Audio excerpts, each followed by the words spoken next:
welcome back to Going Deep with Brett English. We're joined with Lezly Kaye from Grounded Leadership. Thank you so much for opening up your home to me and to us. Oh, you're very welcome. Thanks for coming. Yeah, I'm so glad to be here. Just a quick question I wanted to ask you about. What is a leader to you? Oh, what is a leader to me? I think for me, a leader is someone that can learn and embody their experience and then pass that knowledge on to the people that they are leading or guiding. I don't really resonate with the term leadership. It's quite interesting because given that my business name is Grounded Leadership, but I guess people in corporate relate to that word more. And for me, it's about bringing that awareness to the greater population and sort of allowing it to seep into the everyday norm in the corporate world. Beautiful. So you've got like a bit of two sides going on. You've got the corporate side of you and then you've got the spiritual, mystical, shamanic medicine woman side. Literally, yes. So I call it weaving of worlds. I'm here to bridge the gap between the corporate that we know and try to bring more awareness to the ways in which we can integrate our natural state of being. I love that, hey. How do you find balancing those two? Is it tough? Because you must have like some spiritual happenings and awakenings and things that just boggle your mind and you're like, well, back into the corporate world. Do you know what? Embodying my practices is probably has been the most challenging, but the most rewarding and the best way to really ground in everything that I've learned over the past, say, 18 months.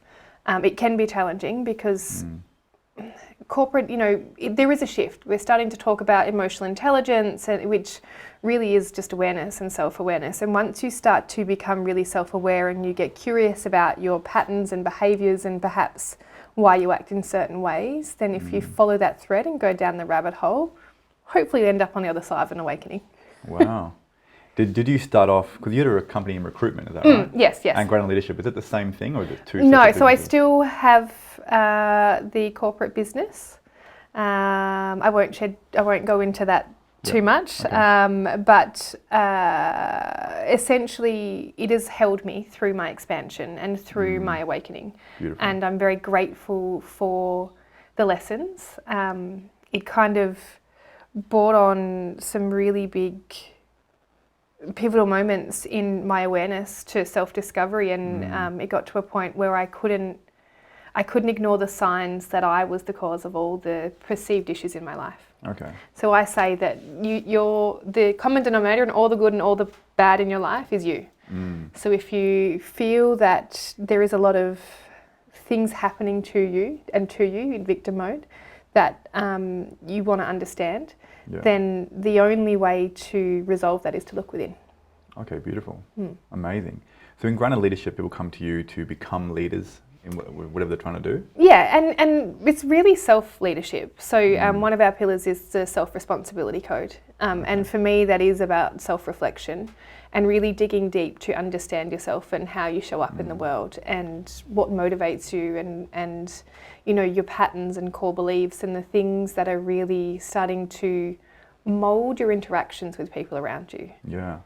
What are the commonalities you're seeing with people that come to you that's blocking them from leadership or obstacles that they need to surpass? Themselves. Themselves. Always. Okay. Literally always. It is people, and I posted about it the other day, like you sort of get to a level of self-awareness where you can go one of two ways. You can continue to unravel that thread and really dive deep into the thoughts and behaviours and patterns that you have that are shaping your reality. Or you can stop there and start to blame the people in your frequency for how they're showing up in your life. Because they're matching your frequency. And generally they're a pure manifestation of things that you need to face. Wow. So, through circumstances that happened in my business, in my relationships, I started to notice that the same patterns kept repeating themselves. And it wasn't until I decided that I didn't want those patterns anymore that I started to choose differently. Beautiful. What were some of your biggest obstacles in becoming who you are today and having these businesses and showing up like you do? Fear. Fear of letting go. And I talk about, it's like, and it comes and goes in levels, but it's like holding on to the old version of you whilst trying to pull yourself towards the new version of you. And it's being in that in-between state where you know that this is going to be fucking amazing, but this is comfortable and you know it and it's safe. And it's like no one's going to guarantee you that this is going to be amazing except for yourself and this deep knowing. Yeah. And it's really crossing the threshold to actually trusting yourself deeper every single time you're being called to level up in life. Wow. It's almost like you're afraid to lose yourself. Always. I'm hearing that song by Eminem in my head. Yeah. Came Lose up. yourself. Yeah, literally. And I used to love that song as a tween, so maybe I knew this was coming. Perhaps, That's what he's talking about, Well, time's not linear, and I fully subscribe to that notion. So it's quite interesting to reflect on our journeys and notice the cues that were probably coming to us well before we were ready to listen to them. Yeah, absolutely. Can I ask, what do you think fear is? And what is it actually doing? Is it just an illusion that we create for ourselves, or is it some kind of force? What do I believe fear is? I've never been asked that question before. I believe fear is part of the ego trying to protect us. And I believe it is a false construct of keeping us safe. Because if we, don't take that leap or take this step or invest in ourselves or believe in ourselves and we stay in this comfortable world, our ego gets to control because we're comfortable. We know all the people, we know all the decisions we need to make. We don't need to change the decisions. We can stay in these habits and behaviours. Whereas,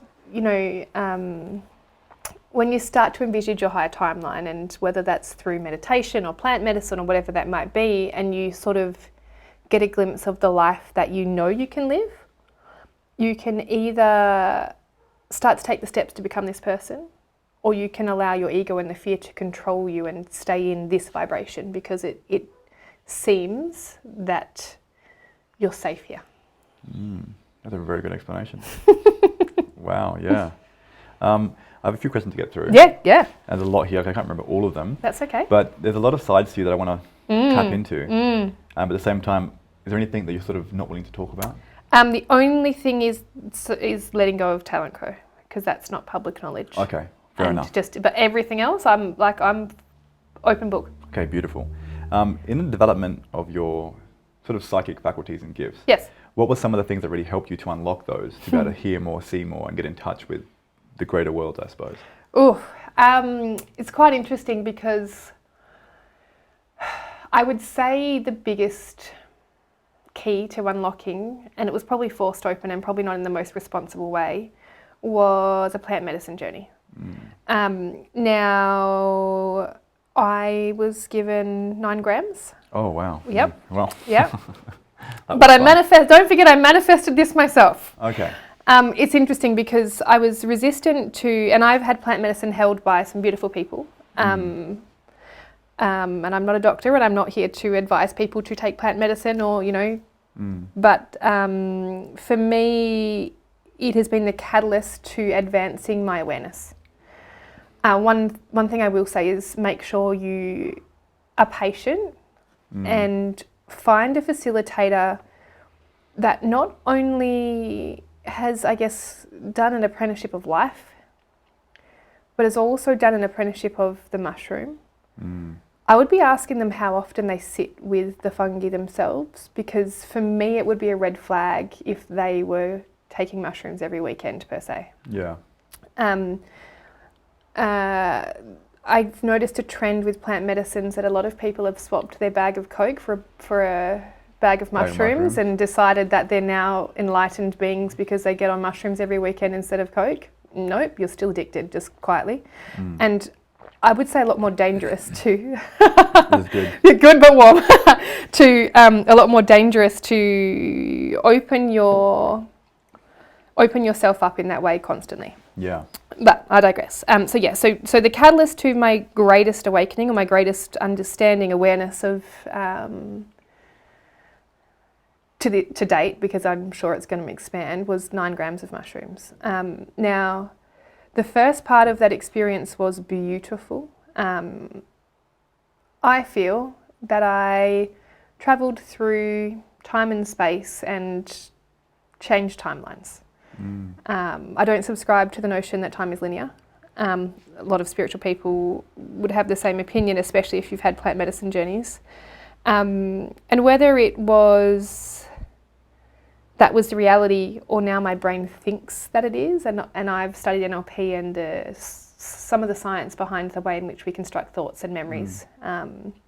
So regardless of whether you subscribe to the notion that that was an actual thing that happened, or my brain now believes that it's happened, it has allowed me to integrate and heal parts of myself in moments where I was sexually assaulted, or didn't stand in my power, or didn't speak my truth. So for me, the experience was like going back in time to those places to reclaim myself and reclaim my power in those moments. Wow. And then it was like I landed home in my body and was able to fully be aware of myself and aware of my ability to trust myself and make decisions from a whole place. Wow. How was it guided? Was there an internal voice that was guiding you through this, or was the person you were with guiding you in a way, or was it just... A bit of both. And this is like the first half of this ceremony was beautiful. I will say 9 grams is probably a little irresponsible, but again, I manifested this. So I actually have no ill feelings towards the people involved, because I wouldn't have the level of awareness I have without it. And I was able to handle it. And I believe that my soul knew that I was going to be able to handle it, and I needed that level of assistance to awaken myself to the depths that I have now. And this is what I say, we manifest everything. So it's quite easy to blame and to get angry and to say that was irresponsible, but really I put myself there. And it worked out for the best. And it worked out for the best. I mean, I would say to anyone, don't just go dropping 9 grams and thinking that you're going to become a spiritual guru, because there was moments for the week after where I genuinely think I would have checked myself into a mental institution if it wasn't for the people around me to help ground me back into this reality. There was a lot of aftercare done by those who weren't facilitating. Not the facilitators. People so like my closest friends would come, and it was almost like the recognition of them allowed me to bring myself back to this reality. And every morning I'd wake up and I'd go put my feet on the grass, and I would look at myself in the mirror and be like, cool, you're here, you're in this timeline, you're present, and you're safe. And there was a lot of... my awareness came online really quickly. So I was hearing voices, I was feeling energies, I was really attuned to other dimensions, other beings. And when you don't realise that that's what happened, it can be quite overwhelming. How do you feel that you controlled those new abilities to be able to hear voices? Like, were they disruptive, or were they kind, or how do you block them out if you don't? So I didn't really sleep, and this was the catalyst for feeling unstable I did, I closed my eyes, but I was definitely not in my body. I was astral travelling. Other people have versions that perhaps I was still going back to those places and gathering parts of my fragmented soul, because I'd wake every morning terrified. Oh, wow. One of the things that came from that was the ceremony wasn't closed properly.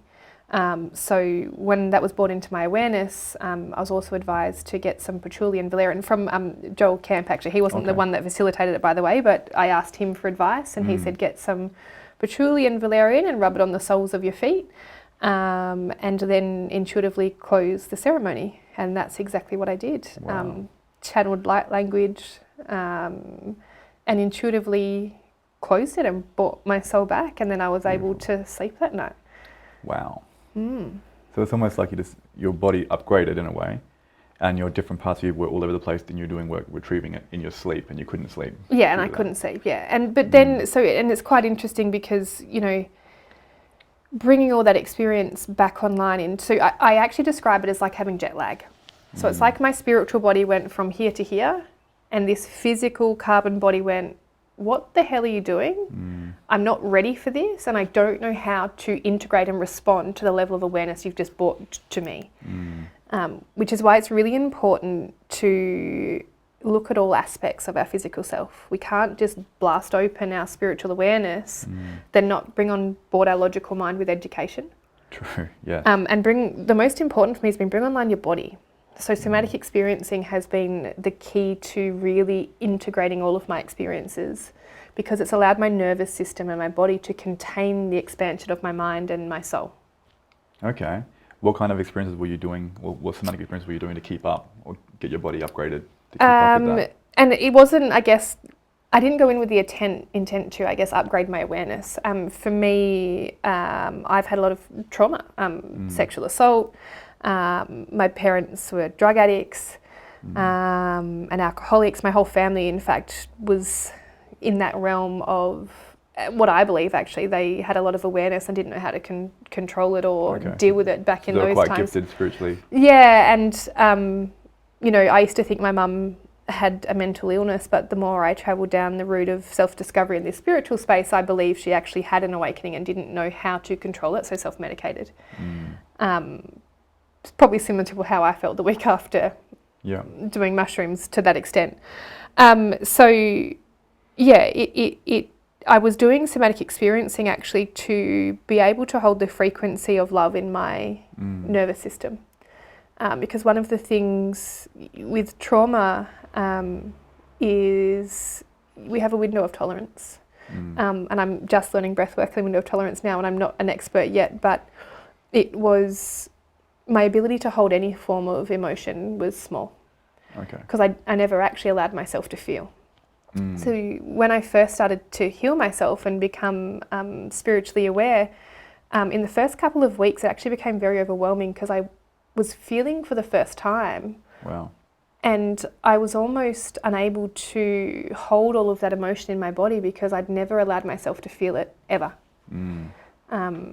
So I was doing somatic experiencing to increase that container and to feel safe in my body to be able to. Is that things like breath work, yoga, or no? So somatics. So modalities I've done is breath work. I actually started with Tim Morrison's Invictus, which is mainly breath work, and then one-on-one breath works and group breath works. Then I did a little bit of like talk therapy with a level of mediumship or psychic projection within that. I have done sound healing. Yoga, interestingly, is a great tool because it allows you to get into your body and listen to what your body, if you're aware enough, listen to how your body wants to move. And then somatic experiencing is touch therapy with talk therapy. That's probably not the scientific term. It's a lady called Holly that does it, and she's a magician in this space. So basically we would go back to a memory. So she would take me to a safe space, like a meditation, and then she would ask me to drop into my first memory of feeling unworthy. So a little bit of NLP timeline therapy as well. And if that then elicited an emotional response, she would hold me. So she would put a hand on my chest to make me feel safe. Sorry, I won't grab my microphone. So yeah, she would put a hand on her chest to make me feel safe, or she would put a hand on my shoulders, or she would hold my feet. So it was reprogramming the nervous system to make me believe that I was safe. Beautiful. And then when I had that awareness myself in my friendships and in my peer groups, if I was ever moving through big emotion or having a deep conversation with someone, I had the awareness to go, can you actually just touch me in an appropriate way, not an inappropriate way, whilst we had this conversation? Because I was then aware enough to know my logical mind might be hearing you, but my nervous system's not feeling you. And if I don't feel safe in what you're telling me, you could literally sit there and tell me that you were going to give your life for me, and I wouldn't believe you until I felt that in my body. Makes sense. Yeah, touch is very important. Yeah. Happens to my love language too. But it allowed me to get in my body more and trust it. Because I'd done, being in my masculine for so long in corporate, logically I'm quite intelligent.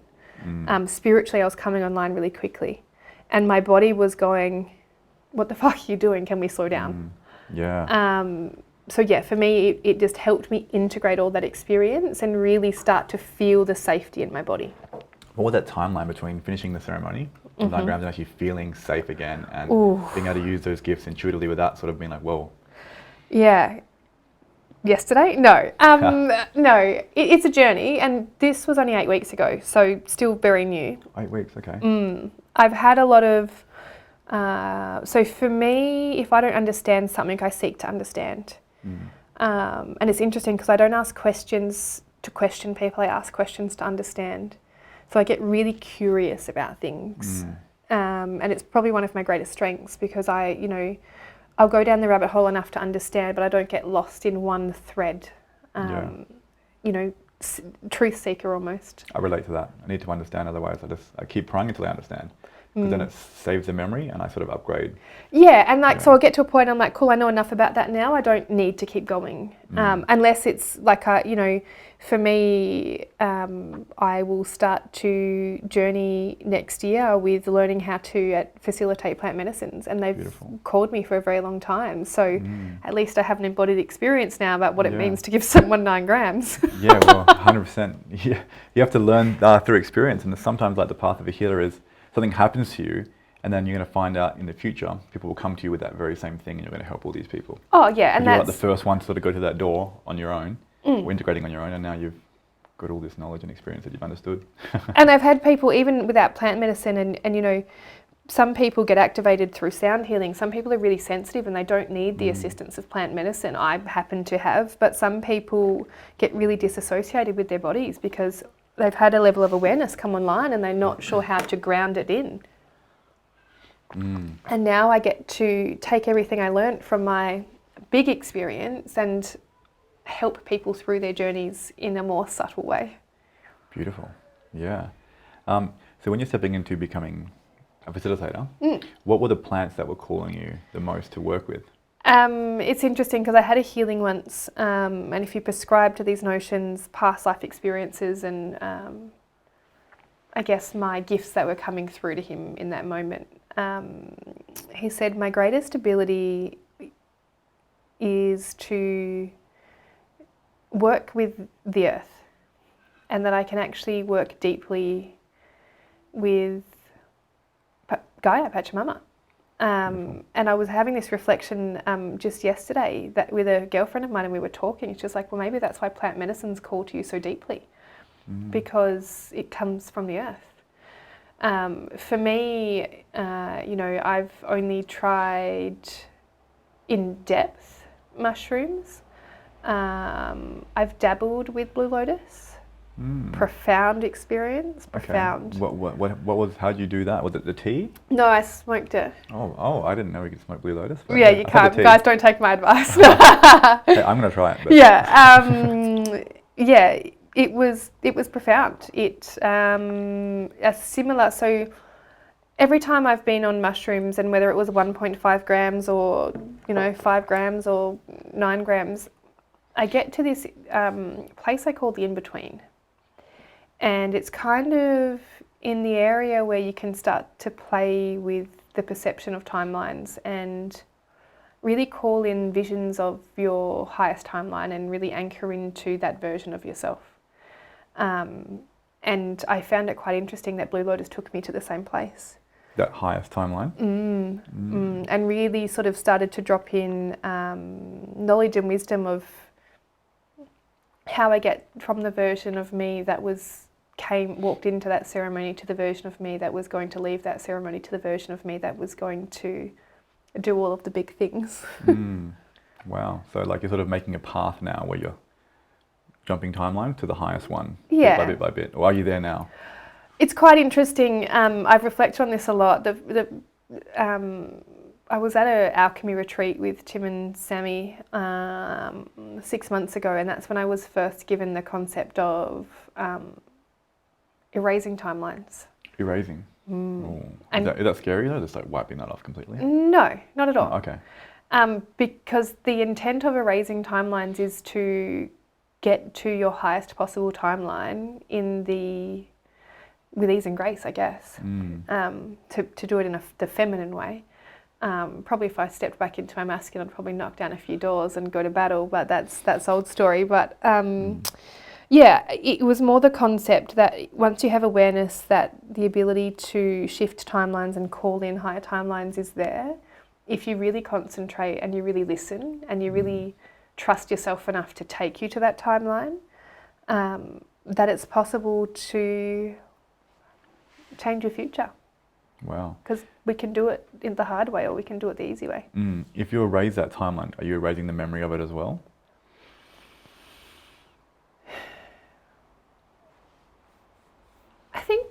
changing them. So if I think about, you know, changing the past per se in my mushroom experience, I still remember, I guess, the potential of the bad things that happened to me, but there's no, it's like the emotion doesn't exist. Like, it's like I know that that was a possibility, but I don't feel like it happened. Yeah. I don't know. That makes sense. The complete emotional storage of it is gone. Yeah, yeah. And that's where I say, erased. whether you believe in the spiritual side or you believe in the neurolinguistic side of how the brain is functioned and how we wire the brain, there's no emotion attached to that story anymore. And that is the ultimate outcome that we want to achieve. And that is healing. That is healing. That's, you know, yeah. And funny, every the last 3 plant medicine journeys I've been on, it told me that I don't need the plants to get to where I need to go. We just need to learn to breathe and to deeply listen to our body and to honour our body every morning and to move. Wow. I think we are so programmed to overcomplicate things and seek assistance outside of ourselves. Yeah. And we're in a world where we want things yesterday, and I'm guilty of that often. Yeah. I know what you mean. So, you know, I could breathe for 6 months, or I could take some plant medicine and get there tomorrow. But it does open ourselves up to... I don't like to instill fear into people because I don't like the frequency of fear, but I would just say be cautious with your need to have everything all at once. Because it's laid out for us the way it is for a specific reason, and I think we can get impatient, and that's where we start to walk ourselves towards trouble. Yeah, that does make sense. I do know of a few medicine people, medicine women, medicine men, who have sat and done and facilitated very strong psychedelics for a long period of time, and they have developed like nervous system disorders and autoimmune disorders, stuff like that, which they're trying to heal from, because it is very taxing on the system and it's very hard to integrate. So when I did my first mushroom ceremony, I was maybe about 5 years ago, 3 grams with a few of my friends in Busselton. It takes a while to integrate. Like, I would go back to work and working in real estate, and I'm like, I was really depressed. Like, I don't like this life, but I couldn't change my life fast enough to keep up with what I just The vision, I just witnessed. So it took me a while to integrate that experience and then accept and surrender, and then years onwards it got better and better and better. But yeah, as long as you have that time to integrate. And it's, I think, this is where I think people get trapped with doing plant medicine after plant medicine after plant medicine, because they want so desperately the life that they can envisage in the trip. They know that it's possible because it's like you can see it, you can taste it, you can feel it within your being. And then you get afraid in some instances to put in place the steps to get you there. So then they're like, cool, let's have another experience so I can remember what it was like to be here. And they don't integrate, and they don't do the work. They don't heal their trauma. They don't take responsibility in their relationships. They avoid conversations that are going to get them from this timeline to this timeline. They're not taking responsibility in their 3D reality. They're bypassing their experience and staying in the ethereal because it feels good up here. Sometimes it doesn't feel good down here to make hard decisions. Yeah. And a lot of people don't want to take responsibility for the fact that we've created this reality. This is possible, 100%. Yeah.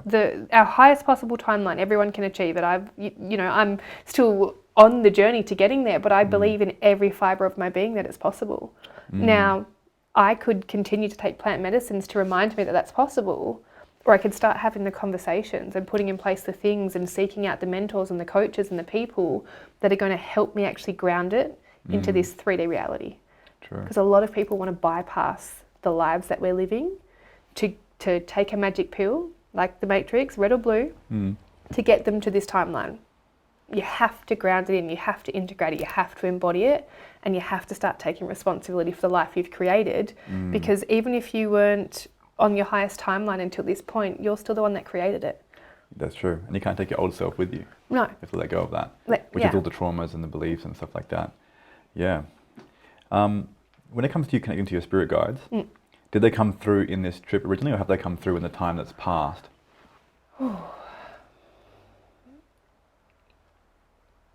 I've had spirit guides come to me in shamanic breathwork experiences. Yeah. The most profound one was an Aboriginal lady And again, if you prescribe to past lives, I've walked as Aboriginal in many lifetimes in this planetary incarnation. And she gifted me the Yargle, the creator. Oh, wow.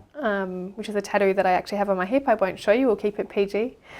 And that has sort of been a catalyst to a lot of my healing. Like I really, like from the second that ink touched my skin, everything started to unfold at a rapid rate. That's the vibration you're holding on your body at all times. And also the constant reminder of it being that it's there, yeah. Interestingly, I've also been cursed in this lifetime by an Aboriginal witch doctor. And I had to have that curse removed. We grew up on a station, we were gold mining. Was that north? Yeah. We were gold mining, we didn't have permission to mine the land. And yeah, I was cursed, and it wasn't until I actually had that removed.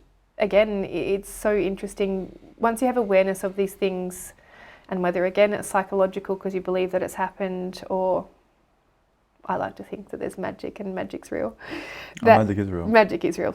We are the magic. That once that was removed, sort of everything else unfolded. Like this was before my mushroom ceremony, for example. So was this curse like a generational curse, like on your family? No, me specifically. Yeah. So you had the gold mine. Well, no, it was my granddad that had it, but and I'm still investigating. I guess it's hard when your whole family isn't attached to this reality to get information. I have pictures, but what I do know is that we had a gold mine. That we disturbed some site. There was an Aboriginal lady that used to hang around the gold mine. We were taken there when we were very young. And yeah, a curse was placed upon me. Now the curse was that healers couldn't actually heal me. It was, wow. And I guess interestingly, once it was removed by an Aboriginal elder, because if it's an Aboriginal curse, an Aboriginal elder has to remove it, my healing has come at a rapid pace, to the point where I've remembered trauma from when I was 2, and that has actually been the catalyst to integrating and embodying a lot of what I've learned, because I sort of got to this stage where I'd done all of this work and I felt like I'd come home and I loved and trusted myself, but I knew I was still abandoning a part of myself, but I had no concept as to why, because my earliest memory was 4. And once I had the realization or the memory of, being locked in a room at 2 years old, and the feeling of pure evil in that moment, and really understanding that evil does exist through a felt sense. Yeah.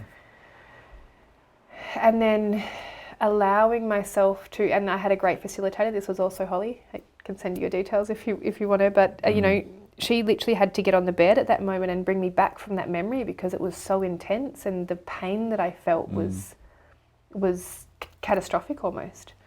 But she was educated and embodied in her practice enough to know that for me to heal from that experience, I had to pick myself up off the floor and bring my little girl back with me. So she instructed me to pick up the little 2-year-old off the floor and bring her out of that locked room and bring her back into this now moment and integrate her into my being. And remove her from that timeline. And remove her from that timeline, yeah. And to take myself out of that feeling, out of the way of evil, I guess, in that moment. And it's quite interesting, because every time I talk about it, there's less emotion attached to it. And I find it really interesting to witness that within myself, because the first couple of times I recalled it, it still triggered an emotional response. But I guess, the more that I share that story, the more awareness I bring to people of the power and the ability to save yourself. That's beautiful and really powerful. Yeah. That's amazing that you've healed from that, and your healing journey is so... From when I spoke to you last time, when we first met, I was just like, my mind was blown. I'm like, wow, that's like... it's just amazing seeing the progress that you've made, and also the skills and abilities that you have, just in the little conversation we've had. you would just close your eyes and just say something. I'm like, whoa, that's really interesting. Like, so where did that come from? Do you think is it a certain guides you have with you all the time, or are you just tapping into the Akashic records? It's my deep knowing. It's interesting because I wouldn't actually outsource my power to my guides either. I don't. For me, they're there to guide us. They haven't walked our lives. They don't have access to our memories. They don't have access to our past life experiences. That's unless you give it to them? Potentially, yeah. Okay. Or be careful that it's not a projection of your ego. The guide? Oh yeah, so you can talk to yourself sometimes. Yeah, I'm yeah. channeling. Yeah, no, literally, yeah. Because I don't like I if I have an Aboriginal guide and she's walking with me in this lifetime, potentially she's walked for me in other lifetimes. But if we prescribe to past life theories, I believe in every incarnation we would bring forth different guides to guide us in this reality that have an understanding of this world and how it operates. True. So for me, I don't like to subscribe to the notion of giving away my power to the people that are guiding me because I'm living this life. True. It's my reality. They're helping me, sure. They might drop clues, sure. If we're subscribing to the notion that time isn't linear, then I've walked this path before. And I'm either choosing to walk it the easiest possible way, or I'm choosing to take detours to learn lessons that perhaps I don't need to learn if I heal the trauma in the first place. It's interesting. So do you believe it's possible that we could actually live this whole life, die, be reincarnated as ourselves again to do the whole thing again? That's, do you know what? I would like to think not. I genuinely would like, I don't know. Have you heard of the egg theory? No. Maybe this is the next rabbit hole I'll go down. But I don't know. I think that's a dangerous concept because it almost gives you permission to not try your hardest in this timeline. Because for me it does. I don't do this shit again. You want to do this shit again? I don't want to do this. I just want to do this right one time and not have to do it again. Yeah, so I see what you mean, but potentially, but for me, I viewed it the other way, that if people think that they can do it again if they fuck up, maybe they get lazy.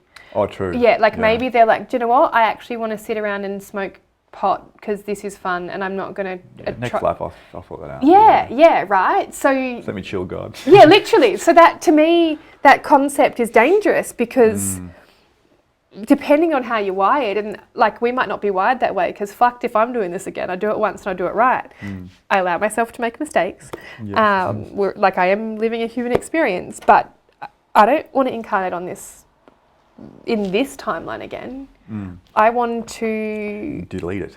Well, not even. No. I'm very grateful for my experiences, even the bad. And I actually don't like to use the word bad. I'm going to figure out another way to frame that.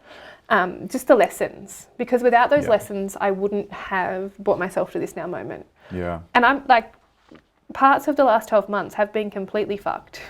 It's interesting. A very triggering question I get asked often is why? Why be aware?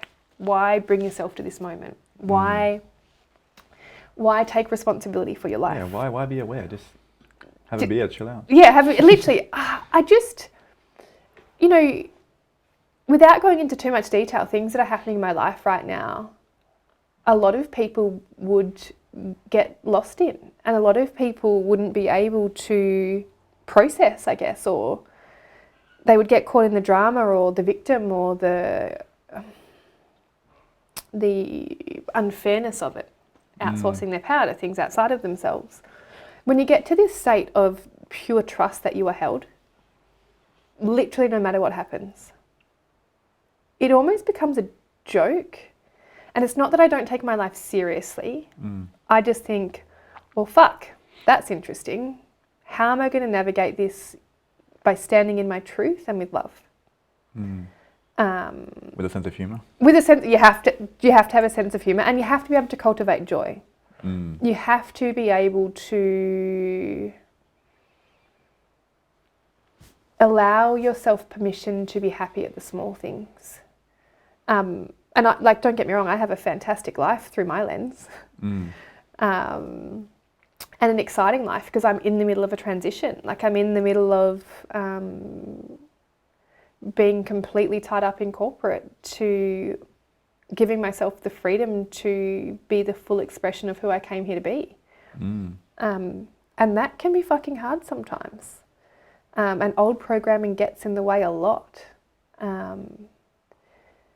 But it is the ability to come back to myself and say, what was my intention? And what, like, for me, love and truth has come through numerous times in plant medicine ceremonies. So if I find myself in an unregulated nervous system and making decisions out of fear or lack, or from a place where I feel like someone else is not coming from love, I have the ability to step back and, you know, do breath work or yoga and drop into my body and really try and understand where that decision came from within me and whether that's a thread I need to follow to heal some past wounding. And can I make every decision from this point on from a place of love and truth? Beautiful. And how would you define the ego, or what is the ego?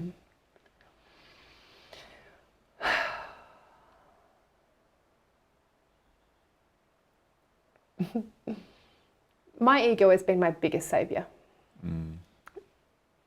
And I don't like to subscribe to the complete notion that it is here for evil, I guess, or it's no good, or we have, you know, I talk often about ego deaths. That's definitely necessary.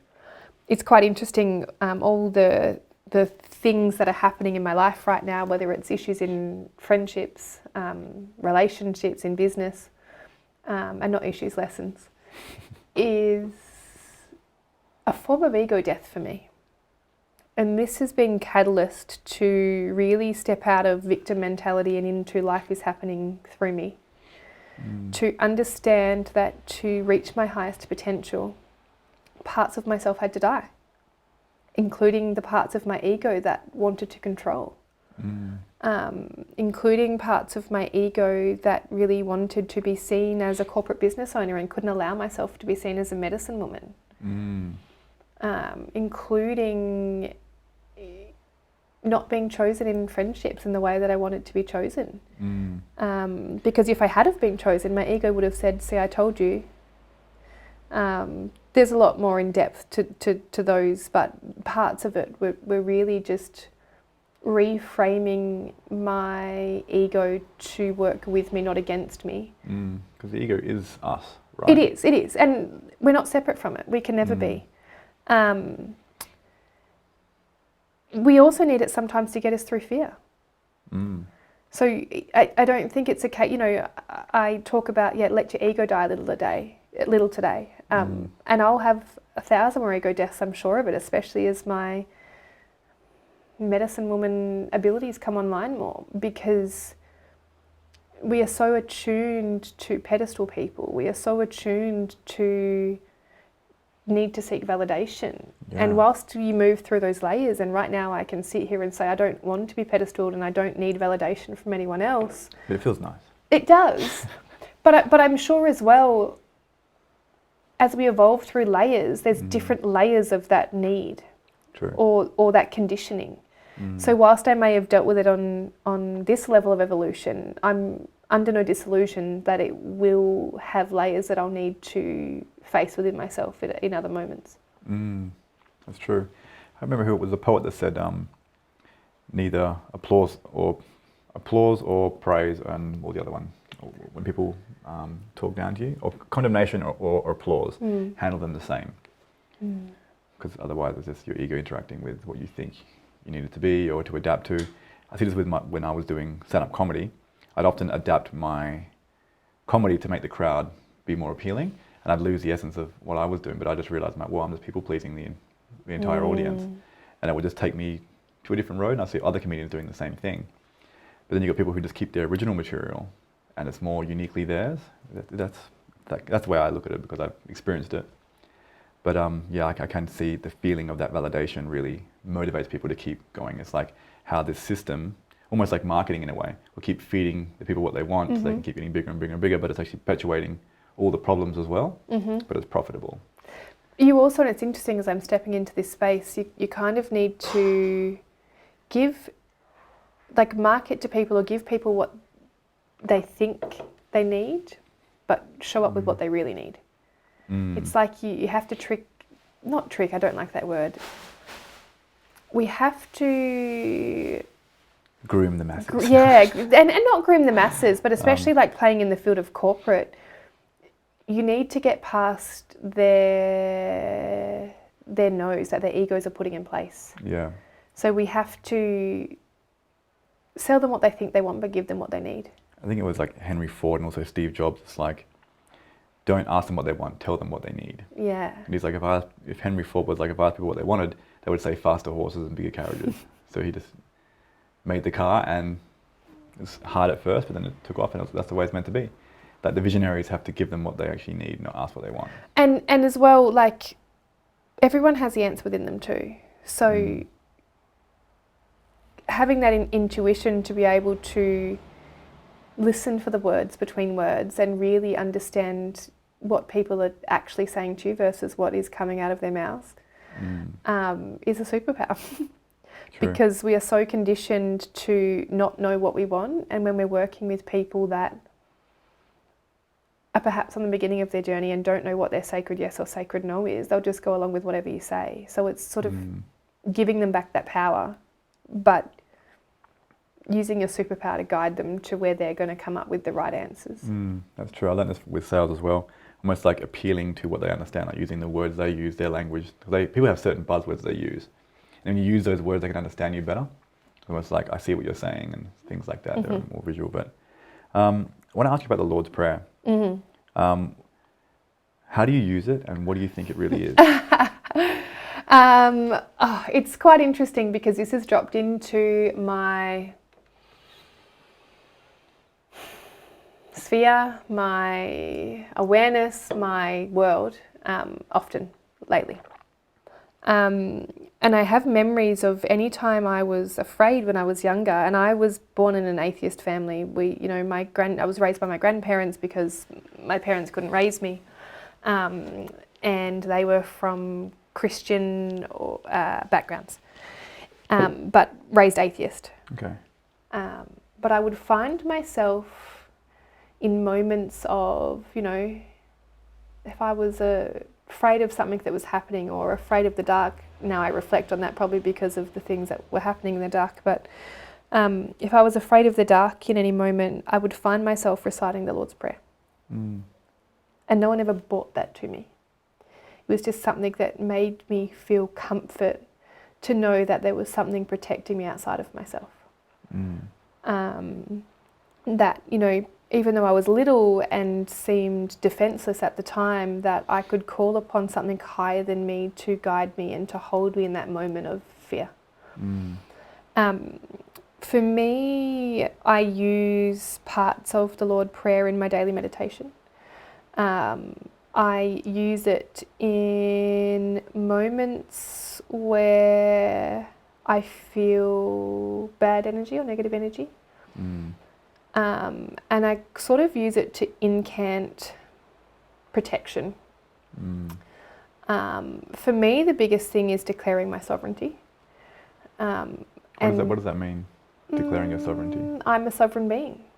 I am sovereign. I am sovereign in this body, and no one has permission to control my thoughts, my body, my mind, my spirit, my essence than myself.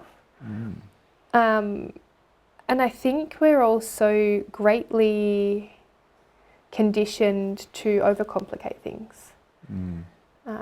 I believe that, I touched on it before, and again, I like plant medicine. I think it's a great tool. Yeah. But I do strongly believe that we can use breath to get to the same states. We can meditate daily to elevate our consciousness. We're just impatient. True. So, Lord's Prayer or any of those incantations, I don't feel it. We have to overcomplicate the reasons why we use them and how we use them. I think if we choose to be sovereign, and we choose to be powerful, and we choose to inhabit this body in our sovereignty and don't need anything outside of us to, including spirits and guides, because sometimes they don't have the best of intentions. Well, really? Yes. Your guides or other random spirits? In general. And my guides I trust implicitly, but I think, again, we can outsource our power to people. True. And we don't really know. You can't just trust any spirit that rocks up. No, and you can't trust any guide that rocks up. Like, personally, how do you know that that's not a formation of your ego? Oh, yeah, that's true. So, it depends how clear. How do you discern between clairaudience and your mind answering its own questions?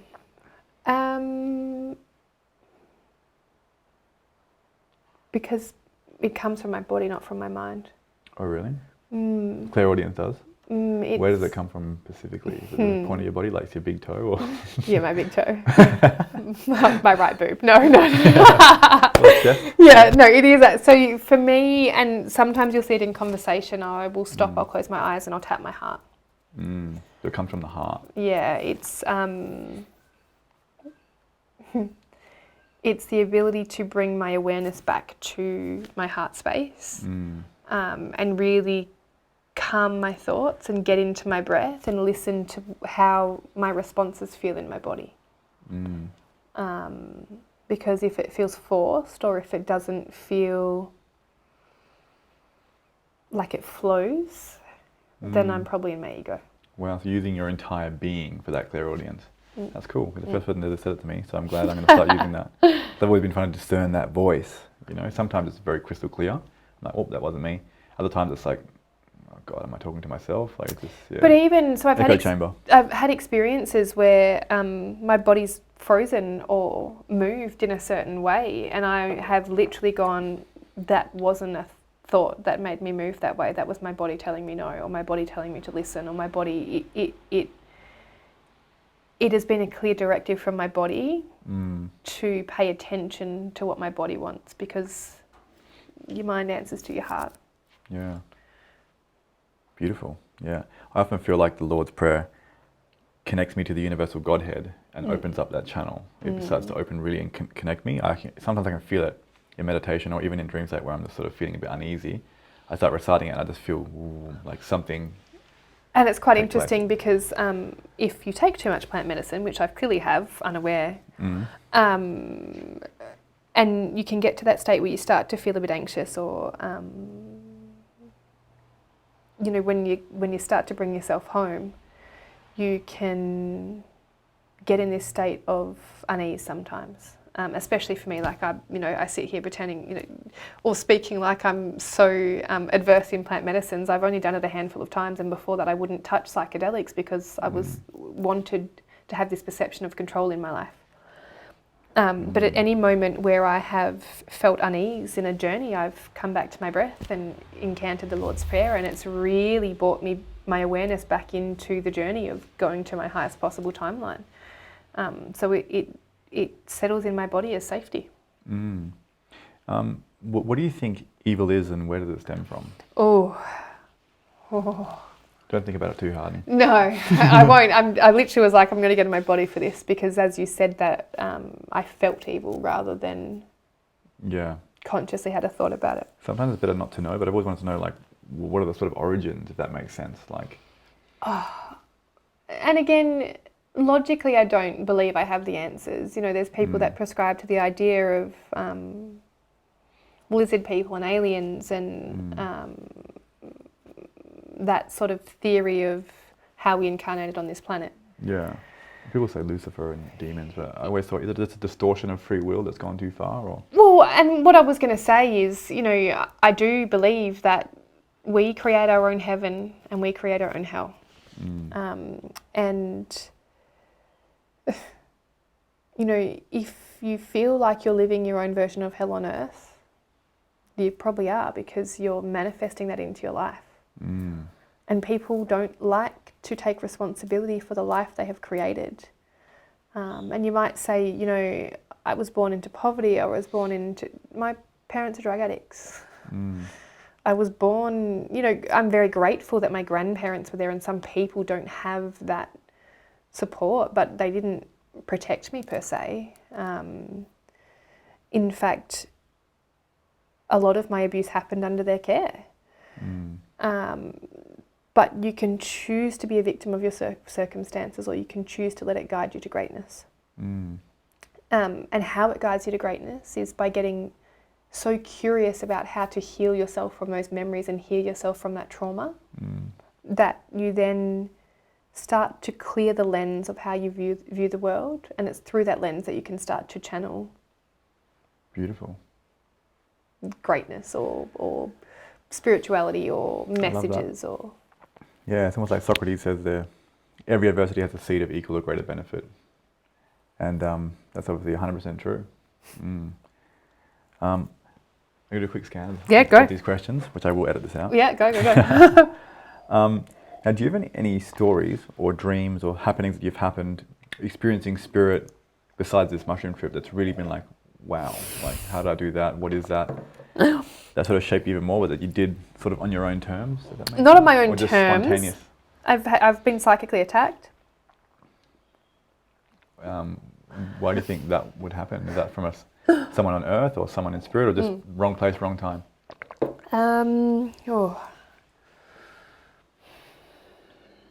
I believe, so, and on the vein of evil, I believe there are people here that want to pull us into darkness. I don't believe they're consciously aware of that decision. And I actually believe it comes from their need to feel powerful and control. Now, do I believe that their 3D bodies are fully aware of what they're here to do? At this moment in time, I'm unsure. I would like to think that everyone has a vein of purity within them, and it is their subconscious and their ego that takes them down this path. I believe once you're aware of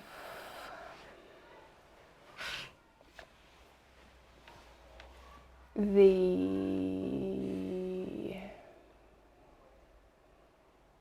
ability to be controlled, or perhaps possessed, if you would like to use that terminology. Just influenced? Influence, yep. I believe once you're aware of the ability that is a potential possibility in this lifetime, then it's kind of like having the awareness will either lead you to being curious and allowing it to happen to yourself, or will lead you to your full sovereignty, because you don't need to outsource your power to anyone else. And I think this is where the importance of healing yourself in a spiritual world is really important. Yeah. Because if you aren't healed, or if you have a belief that you're not worthy, or if you feel that you need to be powerful or to be in control or to give your power away to someone else, you open yourself up to that being a possibility. If you do the work on yourself to heal those wounds and to really understand where that need for power or that need for acceptance or that need for being visible comes from, then you're fine to do it in your own sovereignty. You don't need to give that away to someone else. Like for me, for example, I'm stepping into this realm of coaching and of being of service to people to guide them through their journeys. Now, my unofficial mentors and people I aspire to be like are Aubrey Marcus and Blue. I've never heard of Blue before. Who's Blue? Blue, her real name's Charlotte. She's one of Aubrey Marcus's friends. They do a lot of work together, like Fit for Service that is coming up. She will be one of the headline acts. She was just at Kana and she was a headline act there. So she facilitates ayahuasca. And, they have an essence of visibility because they allow themselves to be seen. Now, if that need to be visible comes from a need to be validated, you can get trapped in the ego and do it for the wrong reasons, rather than, like for me, visibility just allows you to reach more people. And the more ears that we can land in and the more TV screens we can show up on, it allows the ability for people to be activated through our words. True. Because that's energy that they're tuning into. I heard that if you're reading a book, you're tuning into the original mind of that. And like... It's like mantras like Hare Krishna, it's opening that portal essentially. And you get activated, like words are spells. You get activated through listening to people and even through storytelling and lessons. It can invoke a process in someone which allows them to understand themselves on a deeper level, which is all we're here to do, is understand the programming that we've been given, to undo that programming, to come home to ourselves in our truest essence. Are there any dangers of being seen in this world if you're going... I'm not going to... Or is that just a fear thought program? Well, I'm not going to feed into the fear. Like for me personally, do I think I'm at risk? No, not at all. I completely stand in my sovereignty and my ability to self-source my desires. To, I don't need anyone to validate me. And every time I notice a story that plays into not being worthy or not being validated, I choose differently. Will I always make the right decisions? Who knows? But I'm open and willing to stand in my truth with love and have people that feel good in my system guide me to those decisions. Because I've come home to myself enough to know what I trust, and I trust what feels good in my body, and I'm okay to say no to the things that don't, even if my ego might not understand it at that point in time. You don't have to understand, you just need to, Okay, I've got another question for you. What do you think is happening in this planet at the moment? Is this like a click of awakening, or is it just one person awakening, or is this all happening sort of, like what is this exact happening on planet It's quite Earth? interesting, because if I reflect on, and there's levels of awakening that happens in stages of 7 years generally. And generally, people wouldn't start to awaken until they're in their mid-40s was the general age that people would wake up. Really? They live till 50, so. Yeah. That's a very good one. but so, and it goes in stages, but I think we're in a time where potentially we're running out of time to learn our lessons. And I think the generations before us were they got stuck in the party. They got stuck in the LSD and it's interesting. Yeah, literally, like, let's get stoned and let's stay in this loop of feeling good and not actually doing anything. And it's quite interesting, because the more people that are aware, the easier it becomes. Because I think about my 9-gram psilocybin experience. I'm in a community of people that are all aware. Back when people were waking up but slower, or aware of the lives they were in slower, they might have been one of 20 people that were aware. So the level of community to, like, we raise people through community. We bring the vibration up by the people we surround ourselves with. You are the sum of the 5 people you spend your most time with. So if I'm here and everyone I'm around is here, eventually you're going to get to here. And then if one of these people go here, and then they'll pull us all up to here, ideally you'd like to think. Well, someone matches the pace of the other one.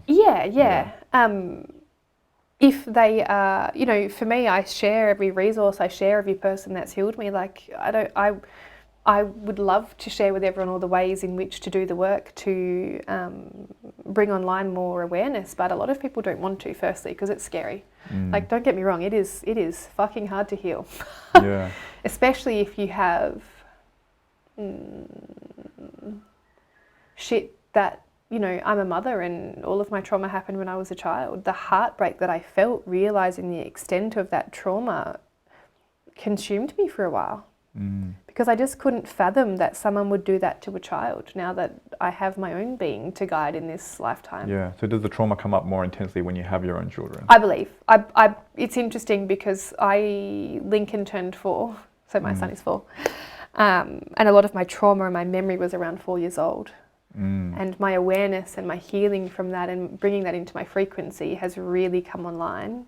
Yeah, revisiting that through his... Yeah, through his interactions and probably the memories of being his age. And me giving him as much love and tenderness as I can. Part of my reason for starting my healing journey was because I knew there was a part of me that was disassociated to raising a child, because I wouldn't allow myself to feel. So it was through that desire to understand why I felt this disconnect from my own son that I started to pick at those threads and really deep dive into my trauma. Wow, that's amazing.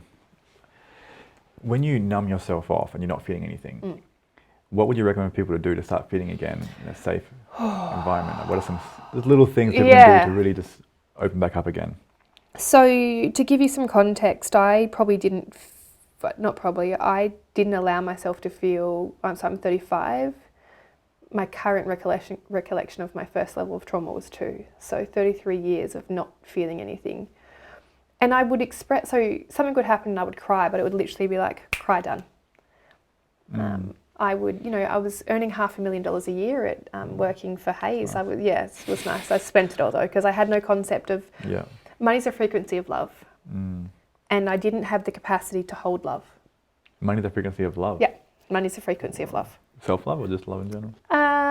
Just love in general. Everything is kind of the frequency of love. Self-love is what we need to give ourselves first to be able to allow ourselves to feel that from other people and to give it to other people without condition.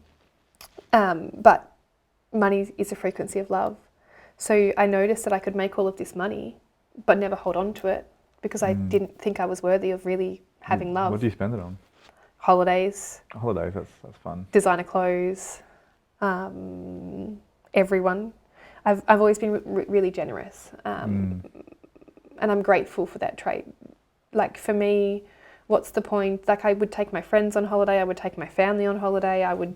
That's expensive. Yeah, quite expensive. And like 5-star trips to Europe. Oh wow, lucky friends. Yeah, so I was friends with you. I'm still friends with some of them, not all of them were. Yeah. But yeah, I just, like for me, I always wanted to share in the feel good. I always wanted to, how boring would it have been to go to Bali by myself? And if my friends couldn't afford it, why wouldn't I share that experience with them? But even in those moments, my joy was fleeting. Yeah. Or you were trying to bring those friends up. And, I'd have my biggest paycheck to date. I'd be like, cool.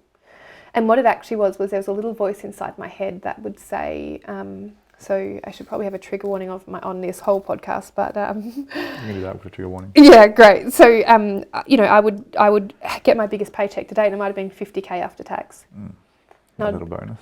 It's all right. They did all right. Oh, it's nothing. Yeah, it's nothing. It's nothing compared to the abundance that I'm going to create, because now I can channel it in the right ways and share it with the right people and use it to elevate consciousness. Oh, beautiful. I want to be in your circle. Yeah.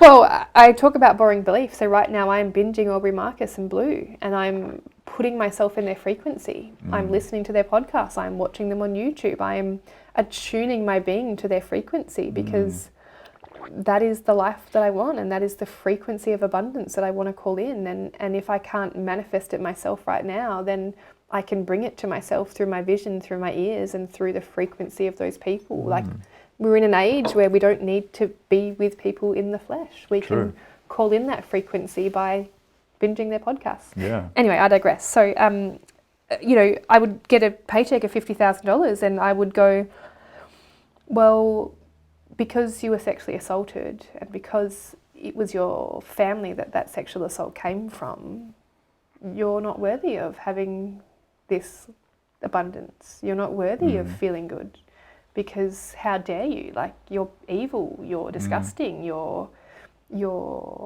if people knew that these things had happened to you, they wouldn't care whether you earned all this money. Wow. That's your ego talking to you. And it was when I got really curious about why I was being so mean to myself that I actually started to speak into the shame of my abuse. And it was literally I remember it, and to be honest, the lady that I spoke to it about didn't hold me in it very well, and I'm very grateful that I'm as aware as I am, because it could have been very triggering. Yeah. The second lady I spoke to about it, Kat actually, and she's great if anyone wants her detail, she's the one that did my intuitive coaching, held me in that and made me feel like she loved me more by being honest. And that's our biggest fear, right? Or certainly for me it was. If I speak into this truth, people are going to not want to be my friend because they're going to judge me for my past or my upbringing, or the shame of that happening to me. And it was when I first spoke into the depths of my inner critic and spoke it to someone who had the capacity to not judge me and to hold me in that frequency of love whilst I bared my soul to them, that then allowed me to go, well, fuck, she didn't hate me for my truth. She held me in that, and she made me realise that it wasn't my choice. Probably was, because we do sort of manifest our life, but in the sense that it wasn't my choice to have that happen in that way. So, speaking into that shame really allowed me to then go, well, I can continue to be mean to myself, or I can start to do the work to change the narrative that's going on inside my head, and that's what led me to Invictus. Amazing. So it's like you're challenging that inner critic and just proving that it's wrong, it's wrong, it's wrong, it's wrong. And it's just it's a lie. It's a story that you picked up somewhere. Yeah. Or just the spiral of shame. It's literally the spiral of shame. Like, well, I had to be bad for those bad things to happen to me. And it's kind of what we're taught. Like, because if we don't heal, then we can't channel. And if we can't channel, then we don't raise our awareness. I've always been so puzzled by shame. How something bad can happen to somebody and then they wear the shame. And it's like, how is that fair? But we're conditioned. Don't talk about it. We don't want, and some people don't. They spend their whole lives, and then when they're 60, 50, they tell someone. On their deathbed, yeah. My grandmother never told anybody about her experiences to death. We just heard about it from other people, whatever. Sealed vault. Because they don't want to be judged. And and I think as well, and I'm no trauma specialist besides my own trauma, like, if you don't speak about it, it didn't happen. Sometimes speaking about it makes it more real. Like when I hold on to something and I tell someone, I can feel the emotion bubbling up. It's like, nope, stay down there. Yeah, literally though. So we're actually lying to ourselves more than anyone else. Exactly, yeah. And it's the ability to be able to say, well, truth and love with yourself first, and then give that to the rest of the world. True. And there's some people out there that hold a certain vibration that just bring this up. Because I've had friends who I'm around, and then I've had emotions come up, I've had memories come up, I've had all this stuff come up, like, holy crap, is this a curse? Or they're just, something about this person can just bring up that. It can elicit memories. It could be a sound, it could be a smell, it could be their physical appearance. It could just be that you feel really safe in their frequency, and that's the energy that they emit, that, they could be appeasing the little boy or little girl in you that was wounded in that moment. And if that version of you feels safe, they might feel safe to share or to feel that emotion. Yeah. Could be a past life connection. It could be that your soul recognizes their soul and you have this immediate safety. And I've met people and I've gone blah. And I'm like, oh, why did I tell you all of those things? Yeah. And yeah, I think there's just a knowing that there's a deeper connection there. Is there a question you wish people would ask you more often?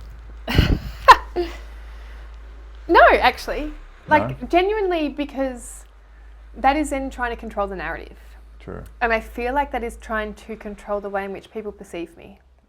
Like, I want you to perceive me in this way, so ask me this question so I can give you the answer, so you see me in the light that I want you to see me in. True. Rather than allowing them to naturally ask what's alive for them in that moment. True. You never had a download that's been so amazing, it's like, oh my God, I've got to tell somebody. And I call my friends and I tell them. Okay, yeah. Okay, best download you've had in the last 2 weeks? Or just insight that's been like, oh, that's nice.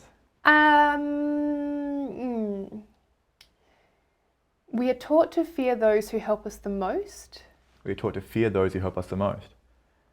Is that why we kill all the prophets? And we are taught, this is where like the download that came the other day was, that we're taught to overcomplicate things. And it's in the simplicity that we actually come back to our sovereignty and our ability to not outsource our power, like literally by simply doing breath. But we're in a society which is so programmed to be overstimulating and to do all of the things and to have magic appear to be like a magic show rather than in the micro moments. In the simplicity and the mundane, yeah. What do you think love is, and how do we access more of it? What do I think love is? What do you feel love is? True, what do I feel love is? Or both? Love is the answer. I genuinely believe, so I'll give you a real life example. My birthday party a couple of weeks ago was a profound experience for me and everyone that was involved in that. And I feel it's because... Thanks for the invite, by the way. Yeah, you're welcome. Had we met? No, we didn't meet. We had met. But time's not linear, so you should have known. I should have known. I was like, I can't, because time, I'm like, wait, how did this fall in the sequence of events in our linear thinking? Maybe the next time. I think it was actually the Saturday that we met after my birthday. Oh, was it? Okay. Yeah. So, magic, so you've distracted me now. So magic kept happening after that. Not just for me, but for people, people would say, well, I've had a magical day, or, I've signed this new client, or my ex-boyfriend has called me, or something difficult that was happening in my life now doesn't seem as difficult. And what I came to believe or feel in my body is that we were holding the frequency of love so high that night, and people got to witness love pouring into me.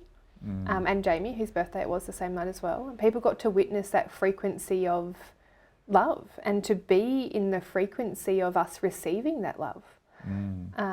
And then magic literally started to happen. Wow. In everyone's lives, like everyone that was touched in that moment got to experience some form of magic in their lives. Wow, that's beautiful. So it was then I sort of started to go, well, I actually believe magic happens within the frequency of love. And it has to come from unconditional love of ourselves. And what I mean by unconditional love of ourselves is if we trip or if we choose to learn some lessons, to learn it with compassion of ourselves first. To not be afraid to say, this is what I feel or believe or think, but if that affects your reality and your truth in some way, help me understand why. And to really start to believe that love is real. Because I believe for a lot of us, we think that love comes with condition. And it starts with believing that the love of ourselves comes with condition. Wow. So obviously self-love is actually selfless. Yeah, and just kind and compassionate. Coming back to love if you've made some wrong decisions. And this is why when I try to pause before I respond, or I try to get into the frequency of my heart, the frequency of love, and I do this to remind myself, where is this answer coming from? Where are you responding from right now? Are you responding from your ego? Are you responding from your heart? So it's a reminder to myself, like what frequency you dialed into right now. And even in my gratitude that I write most nights, I will say I'm grateful for the ability to choose better tomorrow. Beautiful. Because I might not have chose correctly today, but I chose in that moment with the awareness that I had in that moment, with the level of love and truth for my highest self in that moment. But if I have more awareness or more information today, I might have chose differently and have compassion for that. Beautiful. Ready for the last question? What do you think God is? Why is it so misunderstood? And have you experienced what you believe to be source, consciousness, God, or whatever it is, whatever label you assign what I'm pointing at? I'm actually going to say I don't know, and I'm okay with that. Wow. And I think we can get caught up, especially in spirituality, to feel like we need to have all the answers to be evolved. Potentially, when my awareness comes online fully, I will have an understanding of what God is or God consciousness is. I'm okay to declare that in this moment my truth is I'm not sure. I do subscribe to the idea that there is something beyond us. I've dabbled with the thought of Christ consciousness, and that is that Christ consciousness is the highest level of awareness or awakening of spirituality. I'm not sure where that sits in my being, and I'm currently in the phase of questioning that reality or that thread. You know, given the Lord's Prayer brings me so much peace, I'm curious as to whether that's because I'm praying to myself and my Christ consciousness, or because there is a creator out there, and that we are divinely guided. It was both. Exactly. So I don't need to have the answer. I just feel that there is more awareness that will come in that realm, and that I'm comfortable with my ability to channel what I feel to be guidance from being divinely held by the universe. Beautiful. Have you ever tried to channel any of these ascended masters or divine beings? Not just for like help, but just curiosity of like, no. Is someone out there? No. I have no desire to give this vessel over to anyone but myself. And I don't need to, have I invoked Kali when someone's pissed me off? Yeah. Consciously, I've gone, fuck you, let Kali rain down on you. Would I try to channel Kali into my being? No. Because I feel that our ability to ascend relies on us remaining sovereign. True. Excellent. I think that's a wrap. Thanks. Thank you very much. That was beautiful.